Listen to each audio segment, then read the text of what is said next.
Toxic? You think this is toxic? If you didn't like that, you're gonna hate my next series. We're fucking doing toxic tips. Here's tip number 1. If you've already started talking to someone and you're not super serious about them, do this one thing. Keep talking to them at the same capacity that you have been, just change the time. For instance, week 1, you're talking to them pretty regularly and it starts at 10 a.m. Next week, you're going to push that time back to 12:30. Then in week 3, you push it back to 1 p.m. But in week 4, we move it all the way up to 11 again. If you keep doing this, you can push the time back to maybe 10 p.m., 11 p.m., and then you guys can hook up and be a sneaky link. You can also change it to days. It works both ways. Everybody throwing around the word toxic. Wait till you find out. I'm going to teach you some toxic tips. This is tip number 2. And anyone can do this one. Also, I just thought I'd let y'all know that these tips are not a progression. Okay, so in this scenario, you and your significant other are done, or you and someone that you used to talk to are done. Say they're talking to someone new and they post them on social media somewhere. They tag them. What you're gonna do is you're gonna message that person and say this. Hey, I just thought I'd reach out because it looks like you're dating so-and-so. I just wanted to let you know that we linked up the other day and I think you should go and talk to her about it. I don't want to be involved in any drama. Please don't message me after this. I just want you to know this. Even if it is a lie and your ex denies it, which they will, that thought is going to be lingering in the back of the new person's head. Y'all ask for more? I got you. I'm going to teach you some more toxic tips. This is tip number 3, and anyone can use this tip.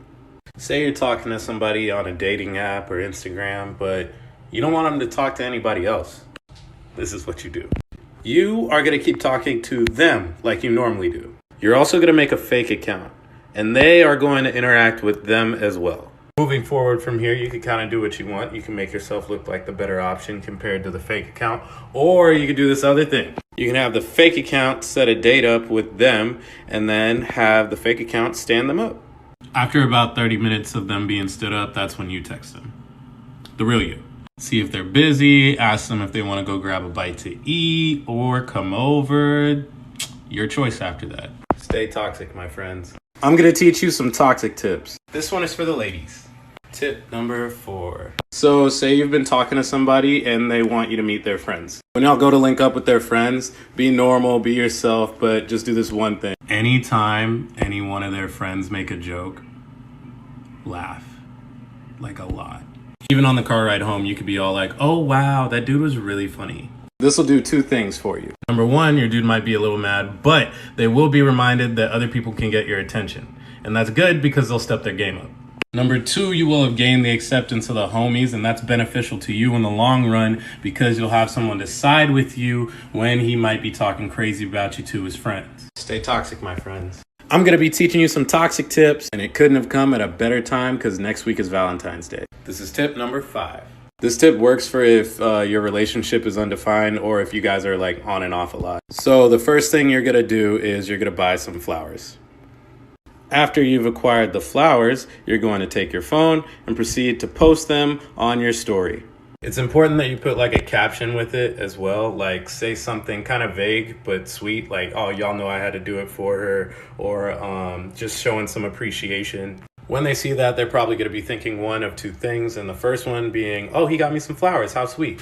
Or they're going to be thinking, who the fuck did he get flowers for, and why am I not getting any? When or if they confront you about it, you'll know where you stand with them. And the best part about it is you could say you got those flowers for your mom or your sister or some shit. Also, ladies can do this too, only you have to like post that you got flowers. Toxic love is a special kind of love. I'm going to teach you some toxic tips. This is tip number 6. This tip is for if you have a date or a hangout planned and they decide to cancel last minute. When you get that text saying, can I get a rain check or can we reschedule or something like that, do this. First, you're going to be nice to them. You're going to be all like, oh, that's totally okay.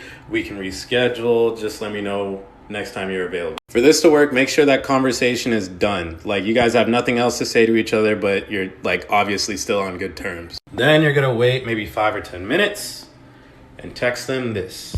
Hey, I just got some free time. Are you busy? They're going to realize that that text was obviously not meant for them. Then they're going to start thinking about who you were trying to hang out with, or they might even question you. And they're going to wonder how you got a backup plan so quickly. In the future, it might cause them not to flake on you like that. Stay toxic, my friends. I'm going to teach you some toxic tips. This is tip number 7. This is a good one. If you were on my live last night, you would have saw that the ladies want some tips too, so this is for y'all. So this one's good for if you're a side chick or a bitter ex that just wants to cause some trouble on Valentine's Day. So the first thing you're gonna do is you're gonna figure out where the main chick or the current girlfriend is working. This shouldn't be that hard because you guys are like FBI detectives. Then you're gonna order some flowers and a card to be delivered to her work. The easiest way to explain it is with this example.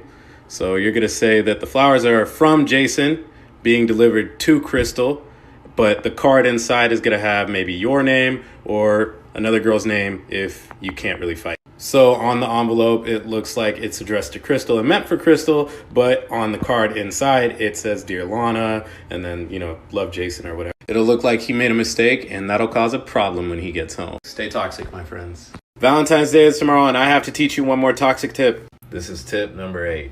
This tip is for if you completely forgot Valentine's Day is tomorrow and you have nothing planned at all. What you're gonna do is you're gonna cause a fight with your significant other. Not a big one, a small one. Just something that's gonna upset them up until the next morning. You're dating them, you know. Then you're gonna show up to the house with the gift, card, flowers, whatever, and you're gonna say this. Yo, I really don't think we should be fighting, especially on a day like this.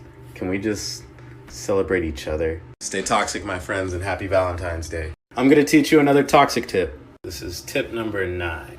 This tip is for if you want to ghost somebody, but you want to add a little spice to it. First thing you're going to do is you're going to set up a date with this person. I know this sounds counterproductive, but hold on. So the day of the date comes and it's creeping up on the time that you guys agreed to meet up on. This part is very important. You are going to make sure that they have left their house and they're on their way to the location that you guys agreed on, like bar, restaurant, whatever. So you're going to keep in contact with them. You're going to say, oh, I'm on my way. I'll see you soon. But you have to say, like, I think I'm going to be a little late. They're going to get to the spot, they're going to get a table, and they're going to start waiting for you. And then you go Danny fucking Phantom on their ass and you don't show up to the date. And now you have successfully ghosted somebody and wasted their time. Share this with somebody who needs revenge. Stay toxic, my friends. I'm going to teach you some toxic tips. This is tip number 10. This one's a little light, little slight work you could do with an ex or someone that you ended things with. The key phrase here is you have to have ended things. You. Just keep liking their pictures and reacting to their stories. Y'all stop talking to each other. They didn't stop looking good. Stay toxic, my friends.